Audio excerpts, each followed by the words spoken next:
Hey guys, welcome back to my channel. Today I have the beautiful Aimee back on my channel. She came in and did a tutorial with me a couple of years ago. After I did her prom makeup, we had an abundance of requests for a tutorial on the look, so I got her in. Today we've created this beautiful smoky metallic eye. Definitely go check out the look that we created previously. It's a little bit lighter and we went for a bit more of a pinky hue to the eyes, so definitely go check that out. I'm starting off by applying some lip balm by Norvina, and this one's in the Yummy Mango scent. I received these new products by Revolution Beauty. They're all prepping products before your makeup. So I'm starting off with the eye injection eye serum, which contains some vitamin C. It feels like water, so it's very cooling, and Aimee said it was lovely on the skin. This is also vegan and cruelty free and very affordable. Aimee's skin is normal to combination. I'm taking the Vitamin Enriched Face Base by Bobbi Brown because we've got some time to allow this to really soak in, because we're going to do the eye makeup first. So I'm using this because it's really plumping. She's got beautiful plump skin anyway, but it is definitely one of my favourite bases for allowing your makeup to last really well. I'm using a flat brush to apply this. This one is by Makeup Forever, but you can just use your fingers, or you can use a buffing brush, you can use a duo fibre brush, you can use whatever you like. Aimee said she'd been feeling a little bit crappy during COVID. I mean, who hasn't? She hasn't been on holiday, so she's feeling pretty pale. So I said, let's do a bronzy look and let's fake some bronze that you can easily wash off on your body.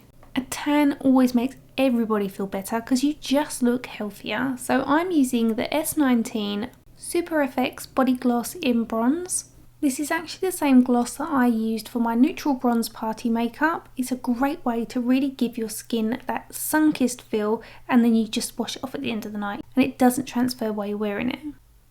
Let's zoom in and do the eye makeup. I'm going to start with the NARS Tinted Shadow Base. I really like this because, as it says, it is slightly tinted, so if you have any redness that you want to conceal, it gives a little bit of coverage. I also really like it as a concealer. I say it every time I use it, but it is really good. The first colour I'm going in with is this cream eyeshadow stick by NUDESTIX. This is in the shade Terra, which is like a clay terracotta tan shade. It is a little bit more on the orangey side. It's a matte finish, but it's super creamy, and it does set on contact, so you want to work with it quite quickly. I'm going to take this from the root of the eyelashes up past the socket, so when the eyes open, you can see it just above.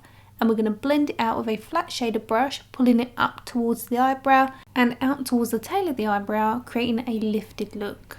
Don't forget, if you're interested in trying NUDESTIX, use my discount code Shonagh20 at the checkout.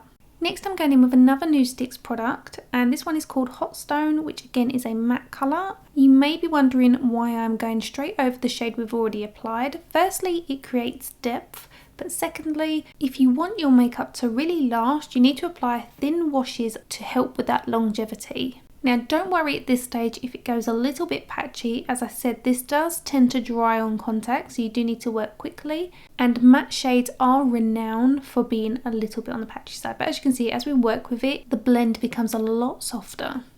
Next you want to go with a bronzer. I'm using Laguna by NARS, and I'm buffing that over the entire eyelid. This is going to help with the blending process. It's going to make everything look a little bit more seamless. And it just adds a little bit more of a silky layer before we go in with another cream product. This one is by Iconic London. It's their Glaze Crayon in the shade Dark Silver, and I've buffed it onto the back of my hand, and using the Grand Shader brush by Zoeva, I've worked that into the bristles, and I'm now patting that on to the mobile lid, buffing it up towards where the eye naturally creases, which is called the socket. I'm also turning the brush round to use the bristles to be able to pull the colour upwards so that we don't take it down too low. We want to keep the eye looking slightly lifted on the outer edge. Then I'm going to take the glaze side of the dark silver on a flat shader brush, and I'm going to pat this on the outer third of the mobile lid and also the inner third. And then you want to leave the centre blank because we're going to use a different colour in this area. So this glaze is what's given us that metallic finish. You can layer it a couple of times, just make sure you allow it to dry in between your layers. Then I'm going to take another glaze crayon by Iconic London in the shade Volcanic, and this time we're only taking the glaze side. And on a flat shader brush, which is the same one we used for the black, but we're turning it over, we're going to pat that on the centre of the eyelid. And make sure to tap over the seam of the black so we get a nice gradient between the two shades. We're using a brown instead of the black in the centre because again it adds dimension to the eye. So when you look around you get a lovely shimmer between the black and the brown. Next I'm taking a matte black eyeshadow. This is the shade Corrupt by Makeup Geek. It's an oldie but a goodie. And I'm using a small detailer brush by Zoeva to pat this on the outer quarter of the mobile lid, and it's really important to do this as well when the eyes open so that you can take it almost perpendicular to the highest point of the socket. Again, don't worry too much if this comes out patchy to begin with because you're going to go over this with some bronzer. Just concentrate on getting your placement right first and make sure you tap off any excess product to prevent as much fall down. You can see I'm also framing the eye by taking that black down underneath the lower lash line. I say in every tutorial it's really important because this frames the eye, especially when you're doing a smoky look. Everything really needs to feel connected.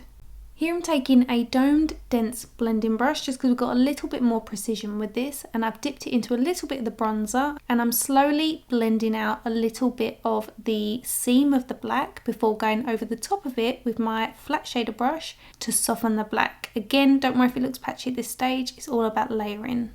I'm going to move on to some eyeliner. My favourite is the Bobbi Brown Long Wear Gel Eyeliner in Sepia Ink. And I like to mix that with a Duraline by Inglot, which is a mixing medium. It makes it a little bit more fluid, which is easier to work with, but it also makes it waterproof, which is a great aspect, especially if you have hooded eyes because you tend to get a lot of transfer.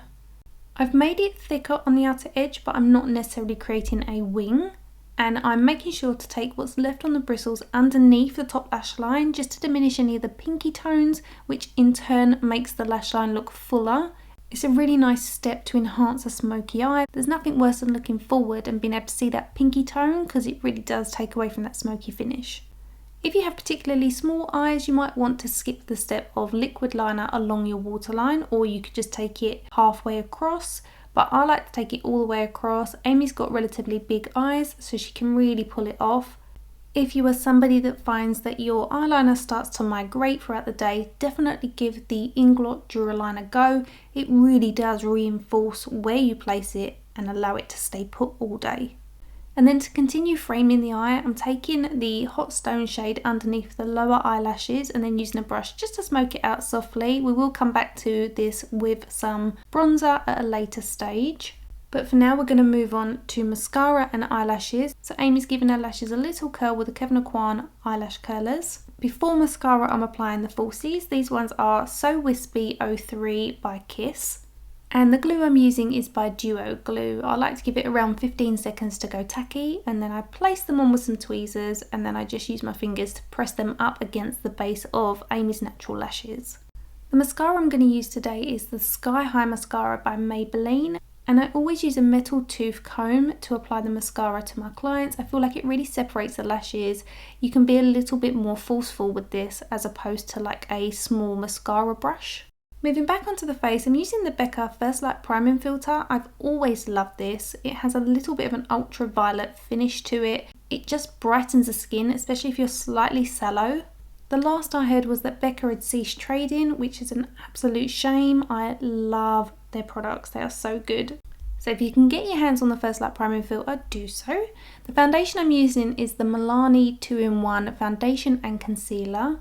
Last time I used the Luminous Silk on Aimee, and I used a couple of shades like I normally would when I'm doing a client makeover, but a lot of these looks I'm doing at the moment are more geared to how you would do your makeup at home. So using just one foundation and then bronzers and maybe like a slightly lighter concealer just to kind of bring some dimension to the face. However, when I work on clients, I like to keep the skin as realistic as possible, so sometimes I'll use 2 shades of one foundation. As I mentioned, this is a 2-in-1. It's a foundation and concealer. It's so affordable, and I feel like it is the best foundation on the market when it comes to affordable foundations.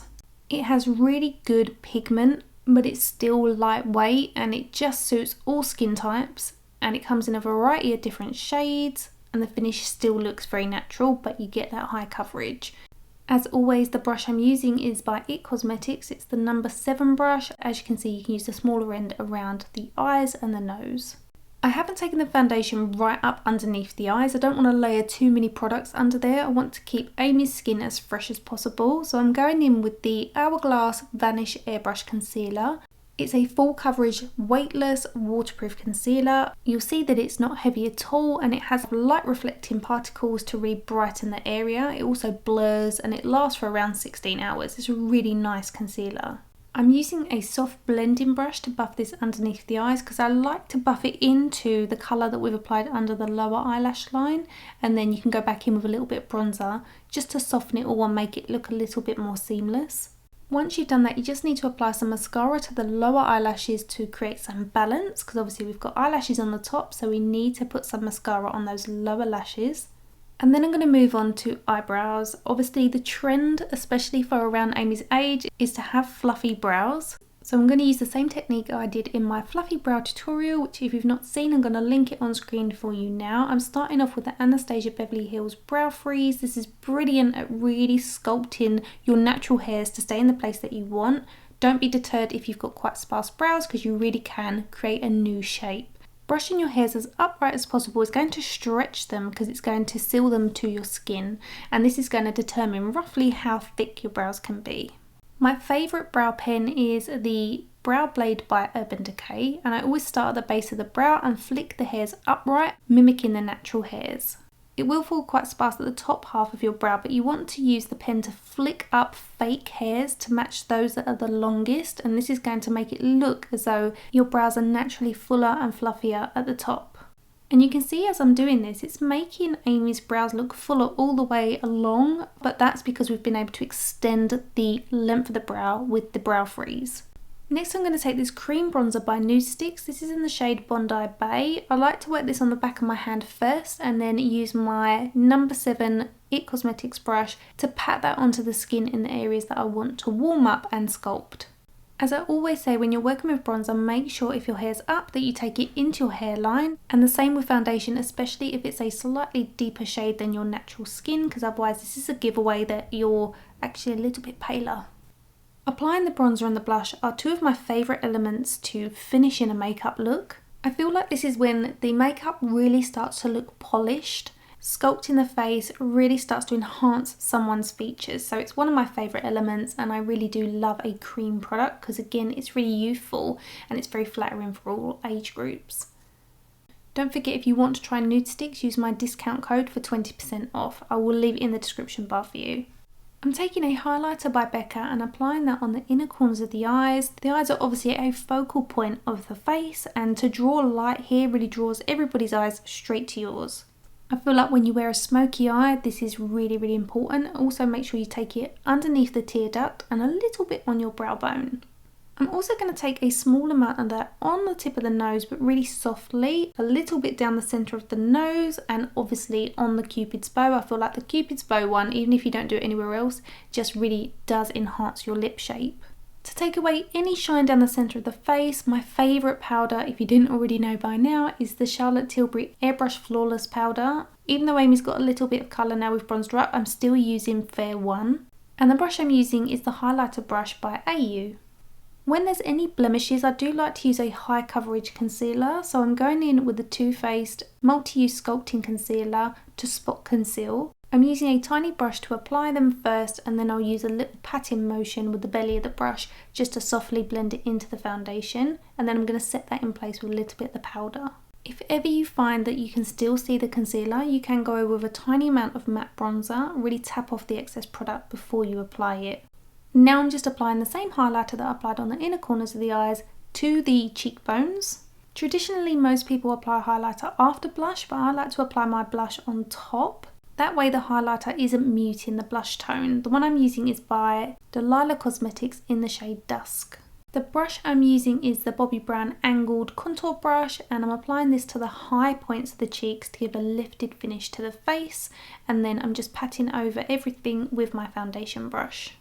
The lipstick I'm using is the Angel Alessandra lipstick by Charlotte Tilbury. I've used this a few times recently. If I get something new, I like to use it in a few tutorials to give you ideas on how you can use it paired with different makeup. I'm topping that off with Clear Water Lip Gloss by MAC. To set everything in place, I'm using the Charlotte Tilbury Airbrush Flawless Setting Spray. Once you give that a few moments to dry, that completes the entire makeup look. So I'm just going to bring in the before and after so you can see the result.